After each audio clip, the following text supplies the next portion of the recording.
o que é caboclo. O Birajara é caboclo bom, o Birajara é caboclo forte, o Birajara tem peito de aço, ele é cacique do sertão do norte. Olá, meus irmãos. Hoje nós vamos, com mais um vídeo, vamos abordar um assunto bastante polêmico, que às vezes passa despercebido também. A gente vai em núcleos espíritas, né, em núcleos de Umbanda, e a gente observa um monte de imagens católicas. E, se nós formos verificar, a Bíblia Sagrada nos diz, pelo menos em 15 passagens, não cultueis ídolos de barros ou de metais, etc. Né? Então, por que a Umbanda tem essas estátuas? Nós vamos agora voltar um pouquinho na história para tentar explicar isso. Por exemplo, quando começaram as primeiras expedições escravagistas de negros vindos da África para o Brasil, os negros africanos, eles já tinham a sua religião, seus cultos, que eram chamados cultos de nação. Eles acreditavam em orixás, etc. Dependendo da nação a qual eles pertenciam, da tribo, eles cultuavam um tipo de orixá.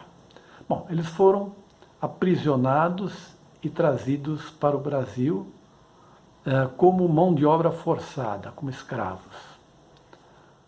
E aqui chegando, imaginem o clima que gerava no então conhecido mundo.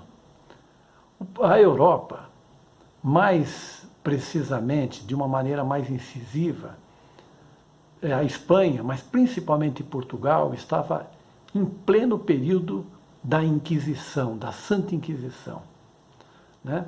Onde as pessoas eram acusadas sem defesa e todos os seus bens confiscados, a pessoa era condenada à morte ou a suplício. Dentro desse clima, todas as pessoas procuravam servir a igreja. Tanto os portugueses como espanhóis, eles vinham nas suas expedições e com certeza traziam um religioso, um padre, um bispo, etc., para abençoar aquela expedição. Independente de quando saíam dos seus portos de origem, todas as naves eram abençoadas pelos representantes da Igreja Católica. Bom, quando eles descobriam uma terra nova, a primeira coisa que eles faziam era dar uma denominação a essa terra. Invariavelmente, essa denominação era de origem religiosa, católica, apostólica, romana. Por exemplo, Cristóvão Colombo, né, quando saiu do Porto de Palos, na Espanha, ele veio com 3 naves, Santa Maria, Nina e Pinta. Veja que tem Santa Maria, né, um enfoque religioso. Pedro Álvares Cabral, quando, segundo a história, ia em direção às Índias e por um desvio caiu aqui no Brasil, ele, ao avistar essa nova terra, ele deu um nome também religioso. Ele achou que era uma ilha e chamou de Ilha de Veracruz. Depois, adentrando mais a essa terra, explorando um pouco mais, esse nome foi mudado, né, para Terra de Santa Cruz, de Ilha de Veracruz para Terra de Santa Cruz. E, como nós sabemos, como nos conta a história, depois, através da exploração de uma madeira muito farta aqui no Brasil, que servia de tintura na Europa, principalmente para roupas, para o Brasil, é que o nosso país adquiriu o nome atual de Brasil. Fora isso, todas as terras descobertas homenageavam algum ídolo ou alguma passagem ou alguma solenidade da Igreja Católica. Então você tem Baía de Todos os Santos, São Sebastião do Rio de Janeiro, São Salvador da Bahia, São Paulo, São Vicente, vai por aí afora, Aí quando eles aportavam, uma das primeiras coisas que eles faziam era abençoar a nova terra, né?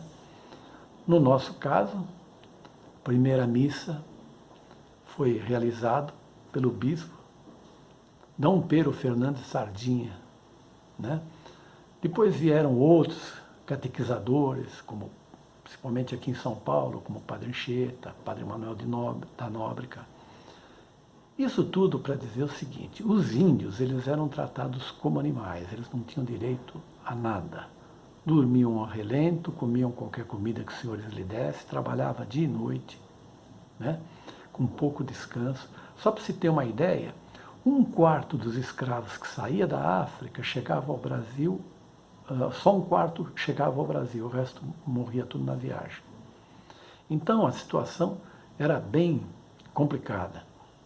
Dentro desse princípio, imagina um negro africano querer cultuar os seus orixás. Era impossível com o português, espanhóis também, mas então vamos falar do Brasil. O português extremamente religioso e temente à Santa Inquisição jamais admitiria que algum escravo seu, algum animal seu pudesse ter uma religião diferente que a católica. Então, eles forçavam os escravos a acompanhar a religião católica. Para você ter uma ideia, nos conta a história que os negros que iam na missa no domingo de manhã tinham o domingo à tarde livre e podiam fazer os seus festejos nas senzalas. Aqueles que não queriam, por algum motivo, ou não podiam ir à missa, eles tinham que continuar trabalhando também no domingo à tarde. Então, lógico, eles faziam o possível, né, e iam. Vamos agora chegar ao sincretismo religioso, as estátuas da nossa Umbanda. O que é sincretismo? Sincretismo nada mais é do que a mistura de duas correntes religiosas numa só. Ou seja, você pega as crenças e os rituais de duas religiões diferentes e unifica, cria numa só. E foi isso que aconteceu. Esse sincretismo na Umbanda, que você vê imagens católicas dentro de uma religião africana. O que faziam os negros, já que eles não tinham liberdade de cultuar publicamente os seus orixás? Nas senzalas eles dançavam, cantavam pelos orixás, etc. E como o português não entendia direito a linguagem deles, acreditavam que era uma dança festiva. Os africanos, eles tinham os altares deles. Como é que eles vão colocar orixá no altar? Orixá é uma força da natureza, orixá não tem forma. Não tem uma estátua de orixá. Orixá é força da natureza, dentro do planeta Terra. Depois nós vamos editar mais um vídeo explicando o que é orixá. Esses africanos, mesmo que tivesse um simbolismo, alguma coisa que lembrasse os seus orixás trazidos da África, eles não podiam, de maneira nenhuma, cultuar, senão forçosamente seriam açoitados e canalizados para um trabalho mais árduo. O que eles faziam? Eles pegavam os santos da Igreja Católica e verificavam aqueles que mais se pareciam com os seus orixás e colocavam ali no seu congá, no seu altarzinho. Congá é altar, né, como nós sabemos. Colocavam no seu altarzinho. Então, por exemplo, o vencedor de demanda, aquele que abre caminhos, aquele que derrota o mal. Quem é orixá? Ogum. Qual é o santo católico que mais se aproxima dele?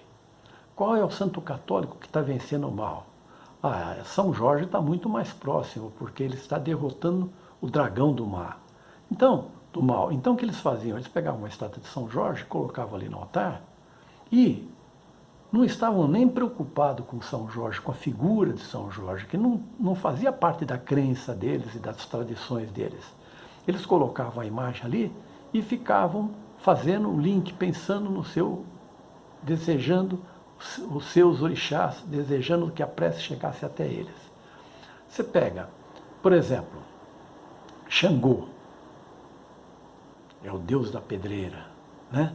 É a justiça, é o deus do trovão, é a justiça, é aquele que cuida de todos os aspectos fisiológicos do planeta. Então, quando eles tinham algum problema de injustiça que os senhores proprietários lhes impunham e eles não tinham a quem recorrer, o que eles faziam? Eles pegavam uma estátua, mas como uma estátua, se o orixá não tem estátua? Eles pegavam uma estátua católica de São Jerônimo, que está ali sentado, numas pedras, numa gruta, que mais se assemelhava ao orixá deles. Então o português, quando passava ali, ele olhava e falava, nossa, eles são católicos, eles estão ajoelhados rezando para os santos católicos. Mas eles não estavam nem um pouco preocupados com isso, né? Aí você vai me perguntar, bom, tudo bem naquele tempo, mas hoje o culto religioso, desde, acho que é 1950, né, no governo de Getúlio Vargas, o culto religioso no Brasil foi liberado, né? Então, por que continuam essas estátuas? Porque orixá não tem forma, é uma força da natureza. Então, por exemplo, você vai conversar, vai fazer uma consulta com uma entidade na Umbanda, vai conversar com um guia, né? Aí você conta lá os teus problemas de saúde, Aí ele diz assim para você, olha, você vai fazer essa erva, vai fazer esse chá, etc, etc. Vai acender uma vela para Oxóssi.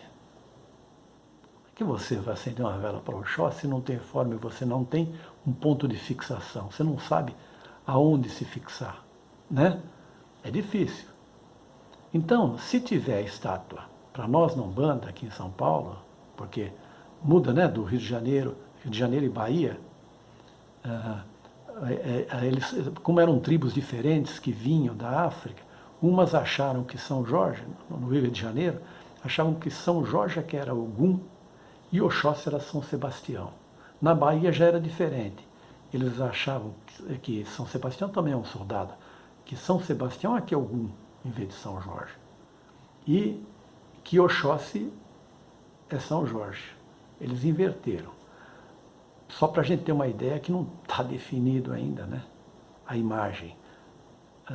O orixá não tem imagem. E não está definido o sincretismo, né? Cada um cultua da sua maneira. Os negros africanos achavam isso. Agora, você imagina o seguinte, você vai, a entidade pede para você acender uma vela para Oxóssi, que é o orixá da saúde, da cura, né? Pedindo que você melhore, etc.